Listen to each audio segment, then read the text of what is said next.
윤석열 대통령 탄핵 심판 선고를 앞두고 헌법재판소의 고심이 깊어지고 있습니다.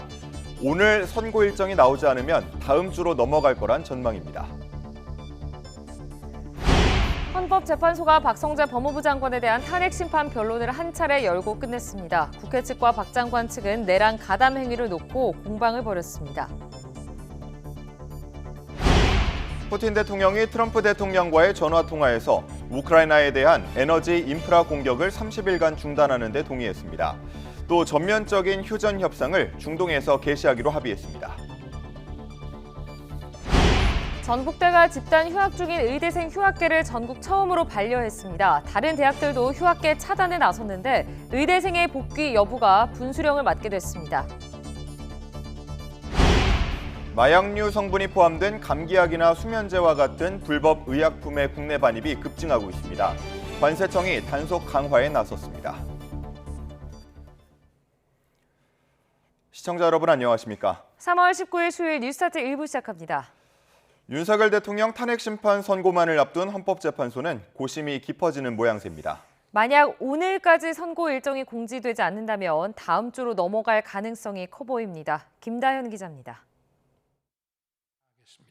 감사합니다. 윤석열 대통령 탄핵 심판 변론이 종결되고 3주가 흘렀지만 헌법재판관들의 고심은 이어지고 있습니다.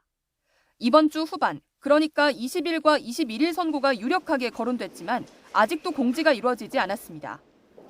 전직 대통령들 사례를 볼 때 선고일은 2, 3일 전쯤 공지될 것으로 보이는데 만약 오늘까지 공지가 나오지 않는다면 결과가 다음 주에 나올 가능성도 있습니다. 결정문 완성과 선고를 위해 재판관들은 인용, 기각, 각하 등 자신의 최종 의견을 밝히는 평결을 진행해야 합니다. 그런데 평결은 아직 이루어지지 않은 단계로 뜻을 모으는 데 시간이 더 걸린다는 분석도 나옵니다. 다만 평결을 꼭 맞춰야 선고 날짜가 결정되는 건 아닙니다. 박근혜 전 대통령 탄핵 사건의 경우에도 보안을 유지하기 위해 선고 당일 평결을 진행한 것으로 전해졌습니다. 재판관들은 어제 박성재 법무부 장관의 탄핵 심판 변론을 마친 뒤에도 평의를 진행한 것으로 알려졌습니다. 헌재 움직임이 분주한 가운데 언제 선고 기일이 지정될지 긴장감이 고조되고 있습니다. YTN 김다현입니다. 한덕수 국무총리, 최재해 감사원장에 이어 헌법재판소가 박성재 법무부 장관에 대한 변론 절차를 하루 만에 종결했습니다. 국회 측은 박 장관이 비상계엄에 동조했다고 주장했고 박 장관은 국회가 증거도 없이 탄핵 소추권을 남용하고 있다고 맞받았습니다. 차정윤 기자입니다. 탄핵 소추 96일 만에 열린 박성재 법무부 장관 탄핵 심판 첫 변론 기일에서 양측은 내란죄 가담 행위 등을 놓고 공방을 벌였습니다. 국회 측은 박 장관이 비상계엄 전 국무회의 당시 침묵으로 일관하며 사실상 계엄에 동조했고 국회에 자료 제출 요구를 거부하는 등 국회 무력화를 시도했다고 주장했습니다. 비상계엄을 명확하게 강력하게 반대하지 않고 침묵 방조하거나 헌법 파괴 현장에서 단순히 우려 표명만 했다면 헌법과 법률을 수호할 의지가 없다는 것을 명백히 보여준 것입니다. 직접 심판정에 출석한 박성재 법무부 장관은 계엄을 저지하지 못한 게 내란을 공모한 것이라는 국회의 주장은 논리적 비약이라며 조목조목 반박했습니다. 또 정당한 이유가 없이 자료 제출을 거부하지도 않았다며 국회가 탄핵 소추권을 남용하고 있다고 반박했습니다. 저희 어떠한 행위가 헌법과 법률을 위반하였다는 것인지 도무지 알 수가 없습니다. 본건 탄핵 소추는 오로지 법무부 장관의 직무정지를 목적으로 이루어진 국회의 권한 남용입니다. 국회 측은 박 장관에 대한 직접 신문을 요청하기도 했는데 재판부는 받아들이지 않았습니다. 양측의 최종 의견까지 들은 재판부는 한덕수 국무총리, 최재해 감사원장 사건에 이어 박 장관 탄핵 심판도 첫 기일에 변론을 종결하고 추후 선고 기일을 정해 알리기로 했습니다. YTN 차정은입니다. 윤 대통령의 탄핵 심판 선고가 임박했다는 관측이 나오는 가운데 윤 대통령이 직접 헌법재판소에 출석할지도 관심입니다. 선고 기일에 출석할 경우 구치소가 아닌 한남동 관저에서 호송차 대신 경호차를 타고 이동할 전망입니다. 신지원 기자가 전해드립니다.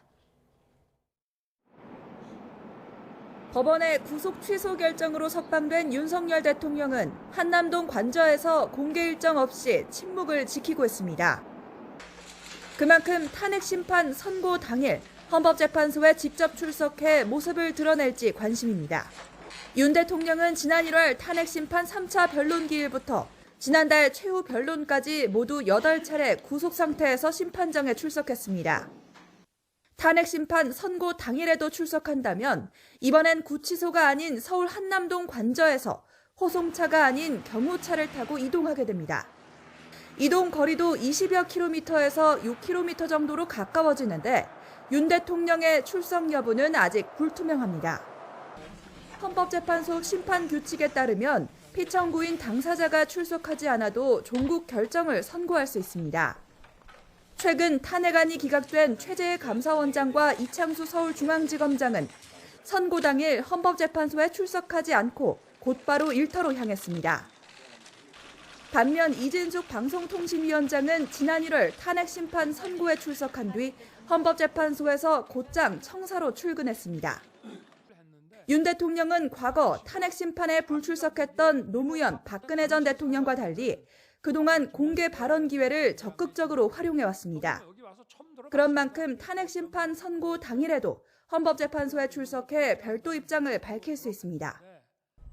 다만 선고 당일 헌법재판소 주변에 대규모 인파가 예상되는 만큼 경호 문제 등을 고려해 불출석할 가능성도 있습니다.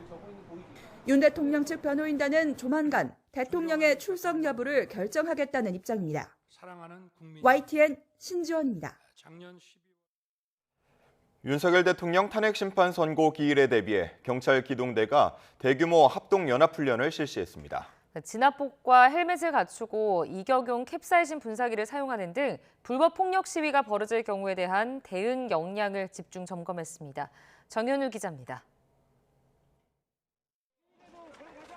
시위대 조끼를 입은 사람들이 달려들자 진압복에 헬멧을 착용한 경찰들이 젠걸음으로 뒤로 이동합니다.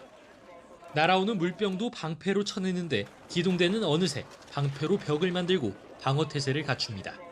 윤석열 대통령 탄핵 심판 선고 기일에 충돌 상황이 생길 경우에 대비해 경찰 기동대가 연합훈련에 나섰습니다.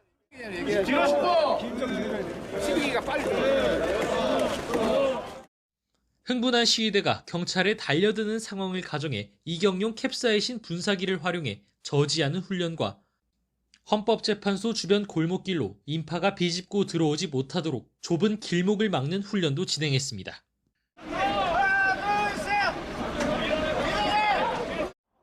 이번 합동훈련엔 기동대 45개 부대 2,700여 명이 참여했는데 탄핵 심판 선고 기일에 대비해 다른 시도에서 상경한 부대도 동참했습니다. 경찰은 실전과 유사한 환경에서 부대 간 협력 체계를 점검하면서 현장 대응력을 높이는 데 집중했다고 설명했습니다. 경찰은 탄핵 심판 선고일에 전국 경찰관서에 최고 경계태세인 가포 비상을 발령하고 기동대 인원 2만 명 등 경찰력을 총동원해 안전관리에 나선다는 방침입니다. YTN 정윤우입니다. 경찰이 신청한 김성훈 대통령 경호처 차장에 대한 구속영장을 3번 돌려보냈던 검찰이 결국 법원에 영장을 청구했습니다. 구속영장 청구가 타당하다는 영장심의위원회 권고에 따르기로 한 걸로 보입니다. 임혜진 기자가 전해드립니다. 서울 서부지방검찰청이 김성훈 대통령 경호처 차장에 대한 구속영장을 청구했습니다. 경찰은 윤 대통령 체포를 방해한 혐의 등으로 김 차장에 대한 구속영장을 신청했지만 번번이 검찰에 막혔는데 결국 4번째 시도 끝에 법원의 판단을 받게 됐습니다. 앞서 검찰은 혐의 소명이 충분하지 않은 상황에서 혐의 인정을 전제로 한 증거인멸 우려를 단정하기 어렵다며 3차례 구속영장 신청을 반려했습니다. 그러자 경찰은 서울고검에 심의를 요청했고 영장심의위원회는 지난 6일 영장 청구가 타당하다는 결론을 냈습니다. 이에 서부지검은 심의 결과를 존중하고 후속 절차를 진행하겠다는 입장을 냈는데 고심 끝에 심의위 권고에 따르기로 한 것으로 추정됩니다. 다만 검찰 관계자는 청구 사유에 대해서는 말을 아꼈습니다. 검찰은 또 2차례 영장을 반려했던 이광우 경호본부장에 대한 구속영장도 함께 청구했습니다. 두 사람은 구속 전 피의자 신문에서 석방된 윤 대통령 경호 필요성을 강조하며 불구속 수사를 주장할 가능성이 큽니다. 그동안 경호처 수뇌부들의 거부로 비화폰 서버 압수수색이 이루어지지 못한 만큼 두 사람의 신병 확보 여부가 경찰 수사에도 변수가 될 것으로 보입니다. YTN 임혜진입니다. 최상목 대통령 권한대행이 야당 주도로 국회를 통과한 방통위법 개정안에 대해 제2요구권, 이른바 거부권을 행사했습니다. 이번에도 위헌적 조항과 권력 분립 원칙을 문제를 삼았는데요. 최 대행이 거부권을 행사한 건 이번이 9번째입니다. 이종구 기자입니다. 최상목 대통령 권한대행은 국무회의를 주재하고 방송통신위원회의 의사 정족수를 3인 이상으로 하는 방통위법 개정안에 대해 거부권을 행사했습니다. 개정안은 여당의 반대 속에 지난달 27일 국회 본회의에서 처리됐습니다. 지난주에 이어 또다시 국회를 통과한 법률에 대한 제2요구를 검토하게 되어 국민들께 송구스럽게 생각하며 그 취지를 말씀드리겠습니다. 최 대행은 먼저 방통위의 최소 의사 정족수를 3인 이상으로 규정한 조항을 문제 삼았습니다. 대통령 소속인 방통위는 상임위원 5명 체제인데 이 가운데 대통령이 위원장을 포함해 2명을 지명하고 국회 몫으로 여당이 1명, 야당은 2명을 추천합니다.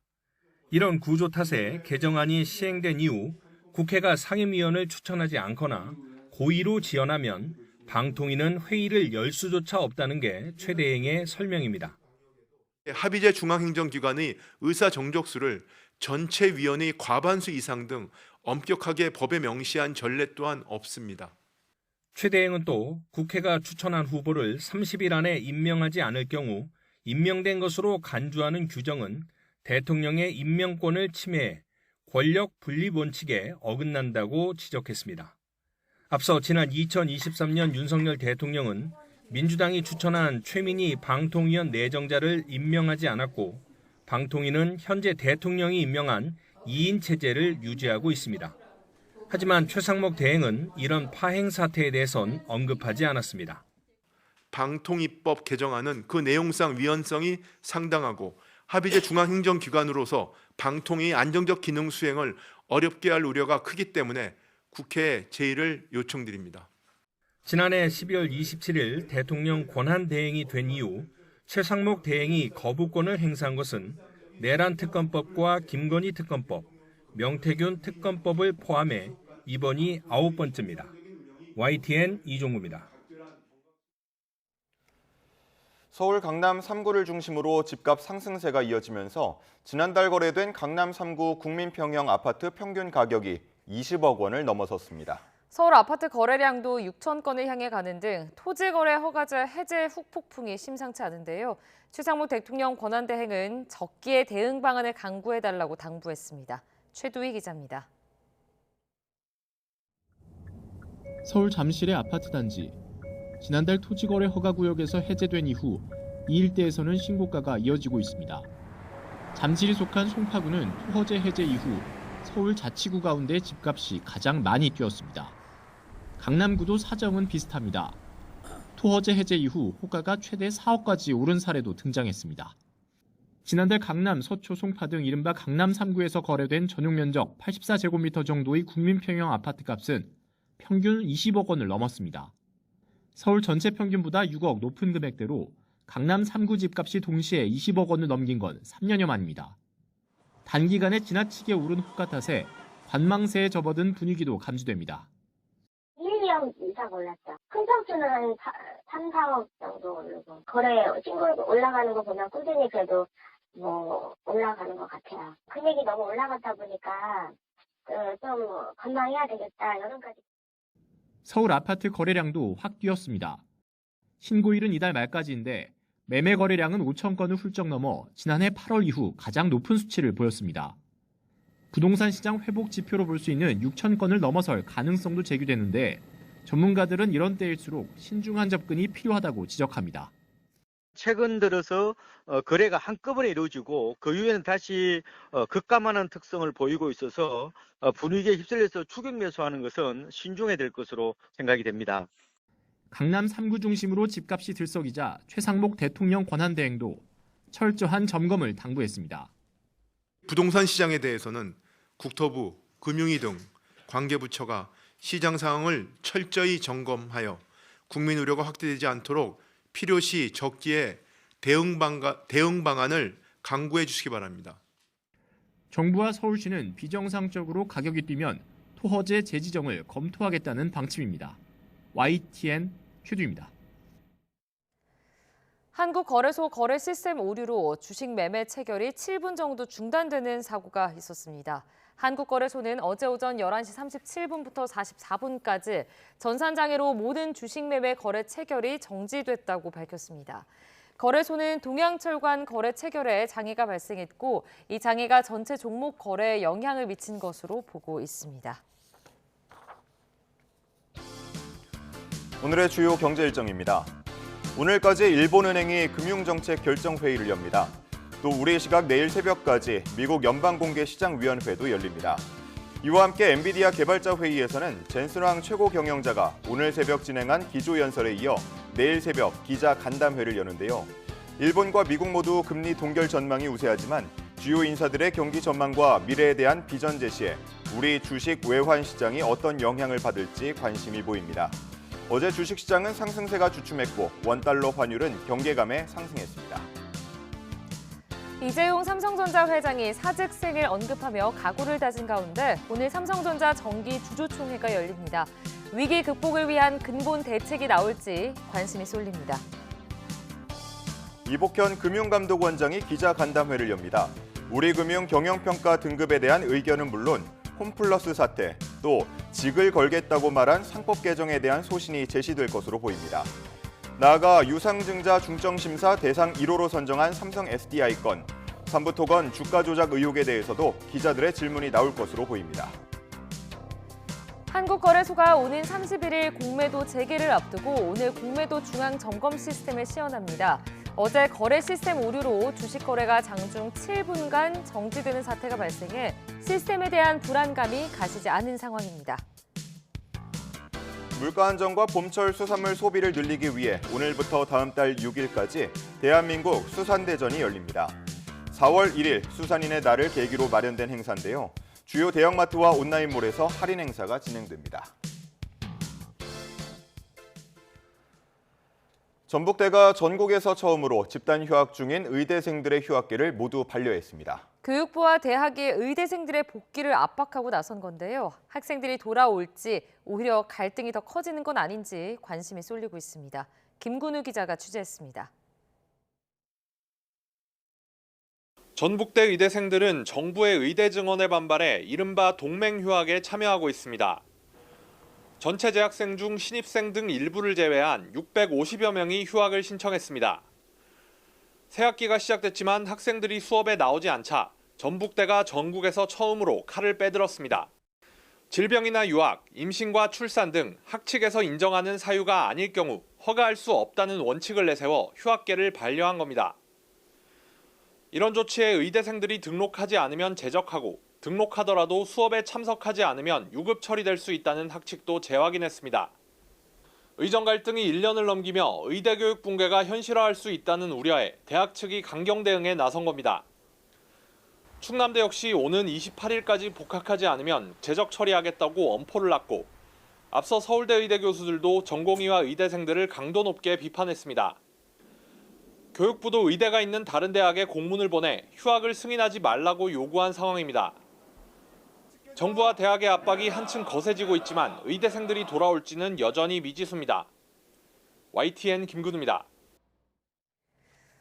서울의대 교수들이 돌아오지 않은 전공의와 의대생을 비판한 데 대해 중증 질환자들이 희망을 봤다며 감사의 뜻을 전했습니다. 한국중증질환연합회는 입장문에서 환영하고 응원한다며 환자를 버리는 행위까지 감싸주는 의사들의 카르텔 문제를 수면 위로 올려 비판했다고 평가했습니다.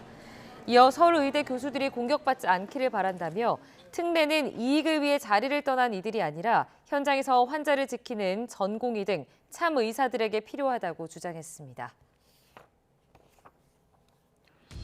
한 줄 뉴스입니다. 지난 1월 자택에서 초등학생인 11살 아들을 때려 숨지게 한 40대 아버지가 첫 공판에서 아들이 거짓말하고 말을 듣지 않아 훈계하려고 했다며 혐의를 인정했습니다. 사건 청탁을 대가로 여러 사건 관계자로부터 수천만 원대 금품을 받은 혐의를 받는 서울경찰청 소속 간부 A 경정이 구속됐습니다.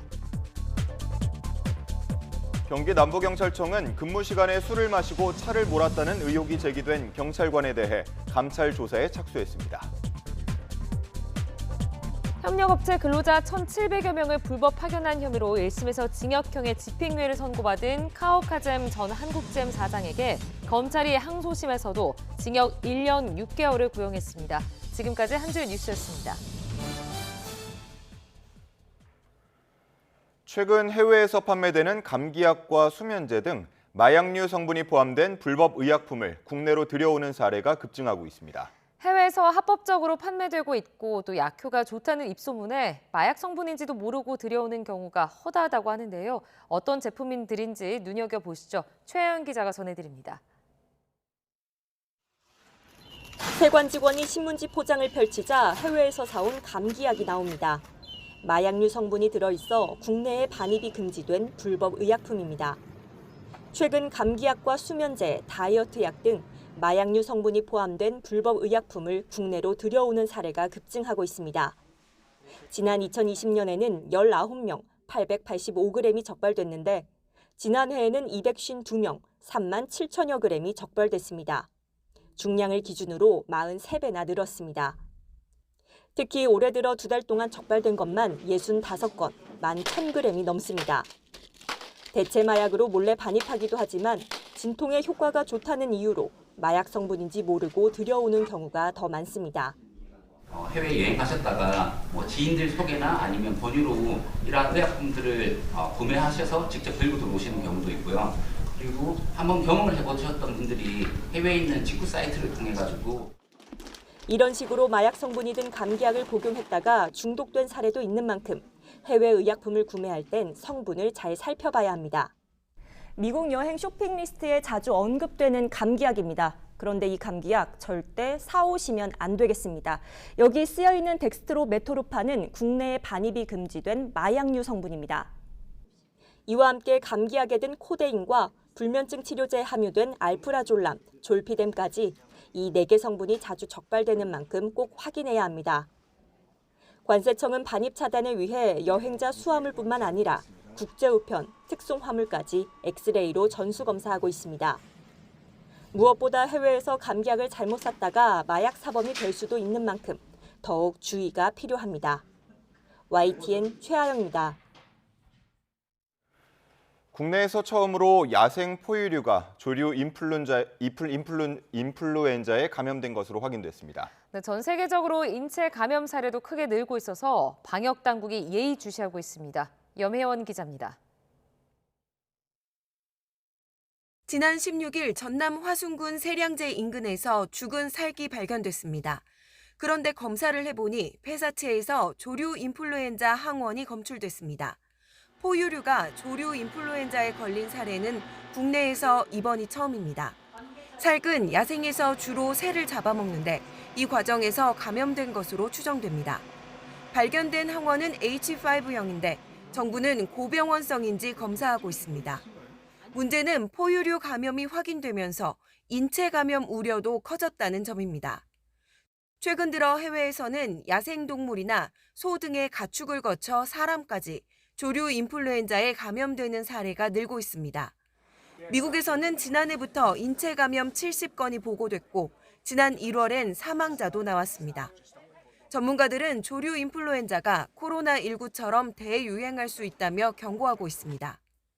미국이나 다른 지역, 아시아 지역이나 그런 데서 인체 감염 사례들이 발생하면서 또 증증 사례도 발생하고 또 사망 사례까지 계속 발생하니까 위험도는 사실은 굉장히 지금 높아지고 있기 때문에 그거에 대한 철저한 대비가 필요해서. 우리나라는 현재 인플루엔자 치료제는 전체 인구의 25%분을 비축하고 있지만 백신 관련 예산은 전액 삭감됐습니다. YTN 염혜원입니다.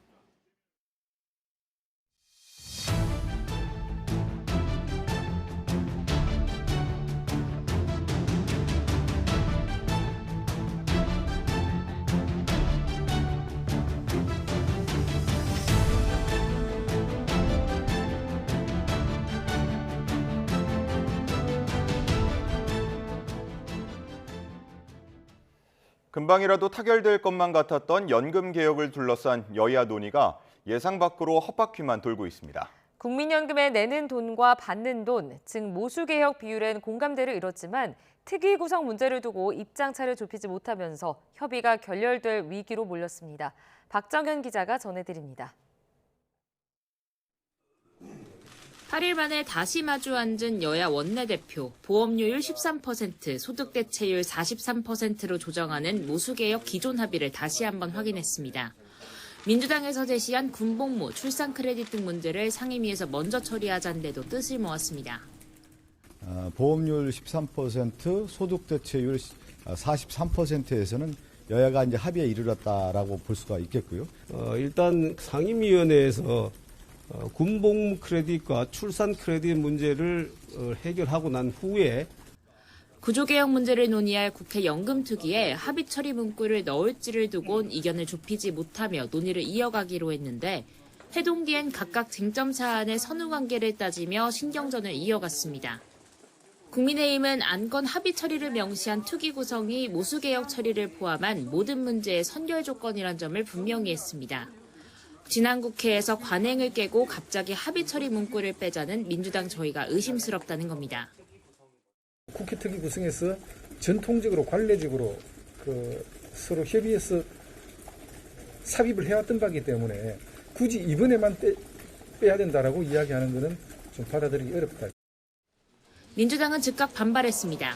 국민의힘이 회동에서 합의를 번복했다며 야당 단독 처리를 검토하지 않을 수 없는 상황이라고 날을 세웠습니다.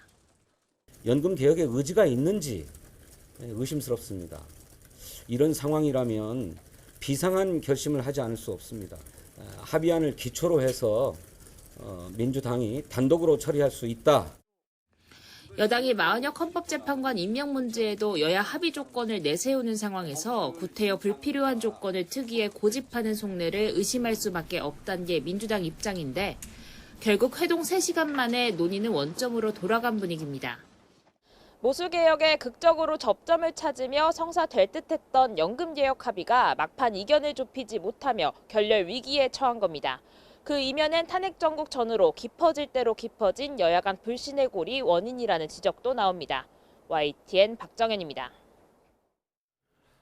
더불어민주당이 자체 민생 의제로 제안된 전세계약 10년 보장 방안을 둘러싼 비판이 잇따르자 주택시장에 미칠 영향을 고려해야 한다며 한발 물러섰습니다. 국민의힘은 지방 다주택자 중과세 폐지 정책을 꺼내 들었는데 부동산 정책을 놓고 여야가 경쟁에 나선 분위기도 엿보입니다. 황보혜경 기자가 전해드립니다. 민주당은 전세계약 10년 보장 방안이 전세값 상승을 자극할 수 있어 신중해야 한다는 공식 입장을 내놨습니다. 대신 전체 주택의 8%에 불과한 공공임대주택을 확대하는 것이 최우선 과제이자 당의 기본 기조라고 밝혔습니다. 신규 계약의 경우 전세값이 폭등할 우려가 있기 때문에 당장의 세입자에게는 경제적 부담이 커질 수밖에 없고요. 전세 10년 보장안은 지난 12일 당 민생연석회의에서 나온 의제로 부동산 시장에 혼란을 초래할 수 있는 성급한 제안이란 지적이 잇따랐습니다. 이재명 대표가 개인적으로도 바람직하지 않다고 본다며 진화에 나서면서 당 차원에서도 사실상 해당 정책을 철회한 셈입니다. 임대차 3법 등 부동산 정책 실패가 지난 대선에서 패배한 원인이 됐다는 분석도 있는 만큼 부정적인 여론을 미리 차단하려는 의도로 해석됩니다. 국민의힘은 지방에서 추가로 주택을 매입할 경우 다주택자에게 부과되는 부동산 세금 중과를 적용하지 않겠다고 약속했습니다. 서울 고가 아파트로 투자 수요가 집중되는 이른바 똘똘한 한 채 쏠림 현상을 완화하기 위한 대책이란 입장입니다. 문재인 정부가 도입했던 다주택자 양도세 중과가 주택시장의 양극화를 초래했다며 날을 세웠는데 이번 정책 발표의 핵심은 사실 민주당 비판에 있다는 분석도 나옵니다. 문재인 정권 5년간 28번 발표된 부동산 정책 실패가 현재의 서울 집값 급등과 지방의 극심한 부동산 침체로 민간 임대사업자로서 다주택자의 역할을 인정하고 자금이 지방으로 유입될 수 있게 통로를 만들어야 한다고도 강조했습니다. 여당이 내놓은 지방 다주택자 중과세 폐지안에 민주당은 선심성 정책이라 깎아내리면서 전월세 신고제 확대 등을 맞불 정책으로 내놨습니다. 양측 다 조기 대선 가능성을 염두에 둔 부동산 민심 잡기 행보로도 보입니다. YTN 황보혜경입니다. 미국 에너지부가 한국을 민감 국가로 지정한 것과 관련한 파장이 이어지는 가운데 정작 조셉 윤 주한 미국 대사 대리는 큰일이 아니라고 밝혔습니다. 미 에너지부 산하 연구소에 국한된 일로 민감한 정보가 부주의하게 취급된 일이 있었다며 한국이 명단에 오른 이유를 설명했습니다. 박희재 기자가 보도합니다. 주한미국 상공회의소와 주한미국 대사관이 주최한 좌담회에 참석한 조셉 윤 주한 미국 대사 대리. 최근 미국 에너지부가 한국을 민감 국가로 지정한 것에 대한 입장을 밝혔습니다. 조셉 윤 대사 대리는 먼저 한국이 민감 국가 명단에 오른 사안은 지나치게 크게 볼 일이 아니라고 말했습니다. 마치 큰 문제인 것처럼 통제불능이 되어 유감이라고 표현하며 현 상황을 평가했습니다. 한국이 민감 국가로 지정된 배경에 대해서도 설명했습니다. 조셉 윤 대리는 오로지 미 에너지부 산하연구소 실험실에 국한된 건데 여기에 한국인이 작년에 2,000명 넘게 오다 보니 한 사건이 있었다는 겁니다.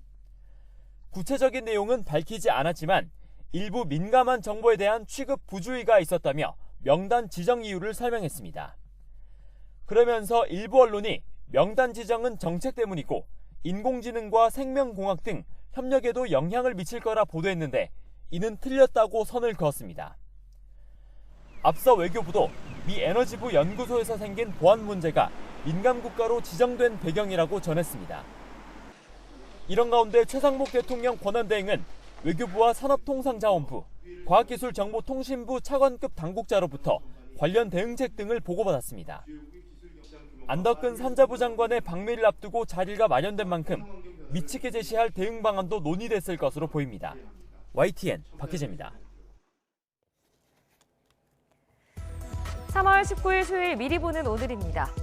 음주 뺑소니 사고로 1심에서 실형을 선고받은 트로트 가수 김호중 씨의 2심 변론 절차가 오늘 종결될 걸로 보입니다.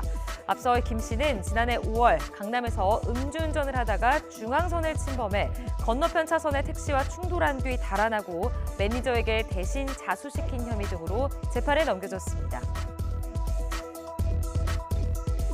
카카오톡 선물하기 수수료를 인하와 상품권 정산 주기 단축을 내용으로 하는 모바일 상품권 상생 방안이 오늘부터 본격적으로 시행됩니다. 앞서 지난해 말 도출된 모바일 상품권 상생 방안은 가맹점주의 부담 완화를 위해 수수료를 낮추고 또 정산 주기를 한 달 정도로 단축하는 것이 골자였습니다. 공군이 오폭 사고로 중단됐던 군산기지 비행을 오늘부터 재개합니다. 이어 오는 21일 조종사 2명에 대한 공중 근무 자격 심사를 진행하는데요. 그 결과는 심사위원회 종료 뒤 공지하겠다고 밝혔습니다. 다음 달 8일 덕수궁에 세워진 서양식 건축물인 석조전을 특별하게 즐길 수 있는 덕수궁 밤의 석조전 행사의 응모가 오늘부터 이뤄집니다. 참고하시기 바랍니다. 대규모 자본을 투입하고 실감나는 총기 액션이죠. 서울 잠실 주 경기장 로케이션 촬영 등을 시도한 한국 영화 첫 블록버스터 영화 쉬리가 4K 화질로 리마스터링돼 오늘 재개봉합니다. 지금까지 미리 보는 오늘이었습니다. 푸틴 러시아 대통령이 트럼프 미국 대통령과의 전화통화에서 우크라이나에 대한 에너지, 인프라 공격을 30일간 중단하는 데 동의했습니다. 양측은 전면적 휴전을 위한 협상을 즉각 중동에서 개시하기로 했습니다. 유럽 특파원 연결해서 자세히 들어보겠습니다. 조수현 특파원, 미러 정상의 통화 내용부터 자세히 전해주시죠. 네, 트럼프 대통령과 푸틴 대통령의 전화 담판은 90여 분간 이어졌는데요. 백악관과 크렘린궁의 발표 내용을 종합하면 먼저 두 정상은 에너지 인프라 분야 휴전을 통해 평화 노력을 개시하기로 합의했습니다. 푸틴 대통령은 30일간 우크라이나 에너지 시설에 대한 공격을 중단하는 데 동의했습니다. 크렘린궁은 두 정상이 우크라이나 전쟁 상황을 상세하고 솔직하게 논의했다고 전했습니다. 그러면서 트럼프 대통령은 분쟁 당사자들이 30일간 에너지 인프라 시설에 대한 공격을 서로 중단할 것을 제안했고 푸틴 대통령이 긍정적으로 반응하며 즉시 군에 해당 명령을 내렸다고 설명했습니다. 트럼프 대통령은 앞서 미국과 우크라이나가 합의한 30일 전면 휴전안을 러시아가 수용할 것을 촉구했는데요. 크렘린궁에 따르면 이 휴전안에 대해 푸틴 대통령은 우크라이나 재무장 우려 등의 문제를 제기했습니다. 이어 우크라이나에 대한 군사 정보 지원을 완전히 중단할 것을 필수 조건으로 요구했습니다. 이에 대해 트럼프 대통령이 어떤 반응을 보였는지는 아직까지 확인되지 않고 있습니다. 양측은 우크라이나 전쟁이 지속적인 평화로 종식돼야 한다는 데 뜻을 모으고 전면적인 휴전 협상을 중동에서 즉각 시작하기로 했습니다. 또 우크라이나 문제를 다룰 전문가 그룹을 구성하기로 하고 앞으로 계속 연락을 이어가기로 했습니다. 백악관은 두 정상이 전략무기 확산을 중단시킬 필요성에 대해서도 논의하고 이를 최대한 넓게 적용하기 위해 다른 당사자들과 관여하기로 했다고 전했습니다. 지금까지 런던에서 YTN 조수연입니다. 미국과 러시아 정상의 전화통화 당일 젤렌스키 우크라이나 대통령은 유럽이 반드시 종전 협상에 참여해야 하며 유럽 안보와 관련된 모든 것은 유럽과 함께 결정해야 한다고 강조했습니다. 젤렌스키 대통령은 현지 시간 18일 오후 SNS를 통해 핀란드를 공식 방문한 사실을 공개하며 이같이 말했습니다. 이는 30일 휴전안 등을 논의한 트럼프 대통령과 푸틴 대통령의 통화 결과를 염두에 둔 발언으로 보입니다. 미국과 러시아 정상이 우크라이나 전쟁과 관련해 부분적 휴전을 포함하는 단계적 휴전 방안을 추진키로 합의하면서 국제 유가가 하락했습니다. ICA 선물거래소에서 5월 인도분 브렌트유 선물 종가는 배럴당 70.56달러로 전날 대비 0.72% 내렸습니다. 뉴욕 상업거래소에서 4월 인도분 서부 텍사스산 원유 선물 종가는 배럴당 66.9달러로 전장 대비 1.01% 하락했습니다. 트럼프 미국 대통령과 푸틴 러시아 대통령 간 통화 소식 이후 우크라이나 전쟁 휴전 협상 진행에 따라 러시아산 석유에 대한 제재가 완화될 것이란 기대감이 커지면서 유가를 끌어내렸습니다. 트럼프 대통령의 관세로 미국 수입 물가가 11개월 만에 최대로 치솟았고 원자재 가격도 올라 주택시장 회복을 위협하고 있습니다. 관세는 미국 연방공개시장위원회 정례회의의 기준금리 결정에도 영향을 줄 것으로 보입니다. 뉴욕에서 이승윤 특파원입니다. 트럼프 대통령의 관세로 지난달 미국의 수입 물가 지수는 0.4% 치솟아 11개월 만에 최대 상승폭을 기록했습니다.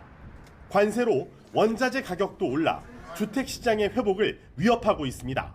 이로 인해 주택당 평균 9,200달러의 추가 비용이 들 것이란 예상이 나오자 주택 건설 업체들의 경기 심리는 7개월 만에 최저치로 떨어졌습니다.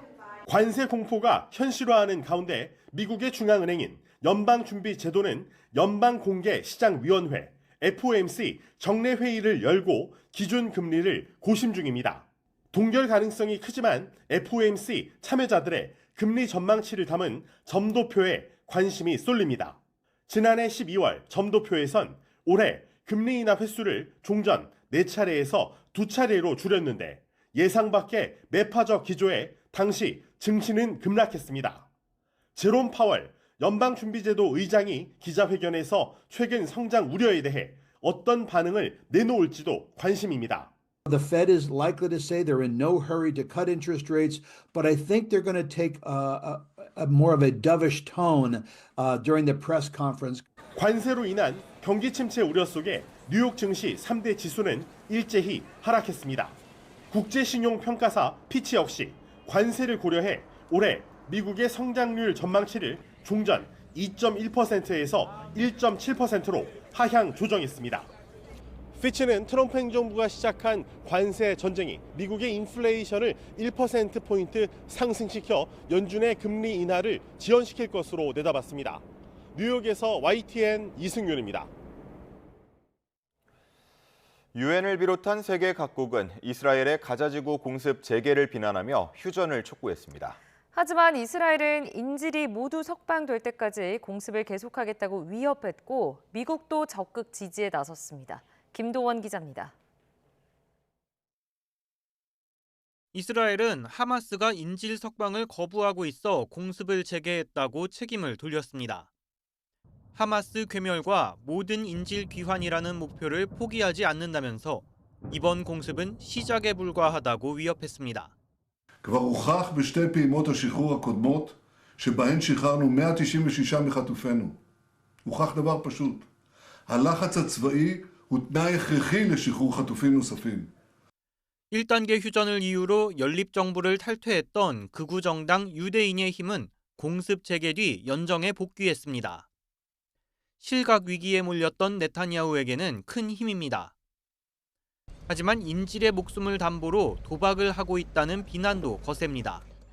We must return to the ceasefire negotiations and secure the release. A deal is the only way to bring them all back. 국제사회는 미국만 빼고 한 목소리로 이스라엘을 규탄하며 휴전을 촉구했습니다. Unfortunately, we are witnessing a situation in which we had an intolerable level of suffering for the Palestinian people. It is well known that Hamas continues to use civilian infrastructure as launching pads, and the United States condemns this practice, as should others. 하마스는 이스라엘과 미국을 비난하면서도 반격에 나서진 않았습니다. 하마스는 이집트 등 중재국과 소통하고 있다고 밝혔지만 휴전에 복귀할 수 있을지는 미지수입니다. YTN 김도원입니다. 한 유튜브 채널 폭로로 시작된 배우 김수현과 고 김세론의 논란이 이어지고 있습니다. 자극적인 내용이 여과 없이 노출되고 기성 언론을 통해 재생산되는 패턴이 반복되고 있습니다. 김승환 기자가 취재했습니다. 고 김세론의 유가족은 연예 유튜버 콘텐츠로 고인이 생전에 큰 고통을 겪었다며 강력한 제재를 촉구했습니다. 하지만 이 같은 사이버 해커 처벌을 촉구하면서 왜 다른 사이버 해커를 통해 폭로를 이어갔는지 의문이라는 지적이 나왔습니다. 유족 측은 억울한 부분이 많아 기사를 써달라고 했지만 어느 매체 하나 손을 내밀어주지 않았다고 설명했습니다. 특정 유튜브 채널이 아니었다면 고인의 실추된 명예를 짊어지고 평생 한을 품고 살아갔을 거라는 겁니다. 일일이 전화를 다 하고 메일을 다 했는데 교수님 도와드리고 싶습니다. 그런데 우리한테 주지 마시고 다른 언론사에 단독을 주시고 우리는 그걸 쓰겠습니다라고 하시더라고요. 그래서 기성 언론이 주저한 사이 유가족이 또 다른 사이버 해커에 의존할 수밖에 없는 아이러니한 상황이 벌어지면서 무분별한 폭로가 이어진 셈입니다. 고 김세론의 음주운전 사건과 열애설 뒤 연예 유튜버가 고인의 근황을 알린 게 언론을 타고 퍼졌던 것처럼 이번에도 특정 유튜브 채널에서 사진과 문자 등을 무단 공개하고 기성 매체들이 받아쓰는 패턴이 반복되고 있습니다. 기성 언론에서 그걸 받아들이고 이러한다라고 하면 일반인들은 사실은 거기 따옴표가 있는지 뭐가 있는지 모른단 말이죠. 그러면 그게 또 사실로 굳어지고 약간은 악랄한 공생관계가 계속해서 이어지는 상황 같아요. 실시간 속보와 클릭수 경쟁 속에서 정확한 사실 확인과 반론 청취라는 보도 기본 원칙이 흔들리는 데 대한 언론계 반성이 필요해 보입니다. YTN 김승환입니다. 1980년대 히트곡 아파트로 유명한 가수 윤수일이 지난 17일 11년 만에 정규 앨범 2025 우리들의 이야기를 발표했습니다. 앨범에는 타이틀곡 꿈인지 생신지를 비롯해 사랑의 세레나데, 널 그리며 등 윤수일이 작사 작곡한 10곡이 수록됐습니다. 윤수일은 1977년 데뷔해 밴드 음악을 바탕으로 꾸준히 활동했는데 지난해 블랙핑크 로제의 아파트가 글로벌 히트를 하면서 1982년 발표한 아파트가 42년 만에 재조명됐습니다. 객석과 무대의 경계를 없애는 몰입형 퍼포먼스 공연인 푸에르자 부르타가 새로운 버전인 아벤을 아시아에선 처음으로 한국 무대에 올립니다. 아벤 제작진은 총괄 코디네이터와 무대 감독, 출연진이 참석한 가운데 기자 간담회를 열었습니다. 파비오 에드가르도 총괄 코디네이터는 아벤은 소통이 단절된 코로나 시기에 기획됐다며 자연적 요소를 가미해 관객들이 천국에 오른 극한의 해방감을 느낄 것이라고 소개했습니다. 중국의 전기차 업체 비아디가 5분 충전으로 400km를 달릴 수 있는 배터리 시스템을 출시했습니다. 275km 주행 전력을 충전하는 데 15분이 걸리는 테슬라를 또 한 번 앞질렀다는 평가가 나오고 있습니다. 베이징 강정규 특파원입니다. 중국 왕조 이름을 딴 비아디 전기차의 새로운 모델이 예약 판매를 시작했습니다. 세단형인 한 L과 SUV 탕 L, 가격은 옵션에 따라 5,400만 원부터로 동급 최고 수준입니다. 중국 전기차는 곧 가성비라는 고정관념을 깨뜨린 자신감의 근거는 초고속 충전 기술입니다. 5분 충전으로 400km를 달릴 수 있는 슈퍼 E 플랫폼을 적용했다는 겁니다. 最终实现了充电速度和加油时间一样短，正式开启了油电同速的全时代。 비아디는 새로 출시한 초고속 충전 시스템을 중국 전역에 4,000곳 이상 설치하겠다는 계획입니다. 물론 양산차에 처음 적용되는 1000kW 충전 전력에 배터리 수명 단축이나 폭발 우려도 제기됩니다. 그러나 15분 충전에 275km를 주행한다는 테슬라 슈퍼차저를 앞지른 기술력에 시장은 요동쳤습니다. 홍콩에 상장된 비아디 주가는 6%나 뛴 반면 뉴욕 증시에서 테슬라 주식은 5% 가까이 고꾸라졌습니다. 테슬라는 이미 2024년 매출 실적에서 비아디의 처음 역전을 허용했습니다. 회심의 일격으로 준비한 자율주행 기능마저 비아디가 먼저 전 차종에 무료로 탑재하며 선수를 쳤습니다. 我们拥抱 DeepSeek， 快速提升我们的车端和云端的 AI 能力。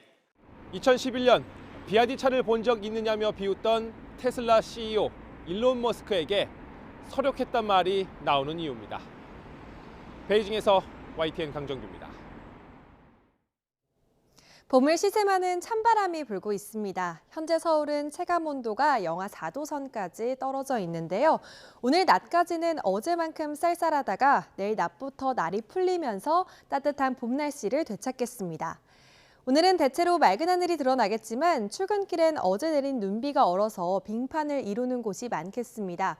또 오전까지 수도권과 충청, 대구와 경남 지역에서는 초미세먼지 농도가 나쁨 수준을 보이겠습니다.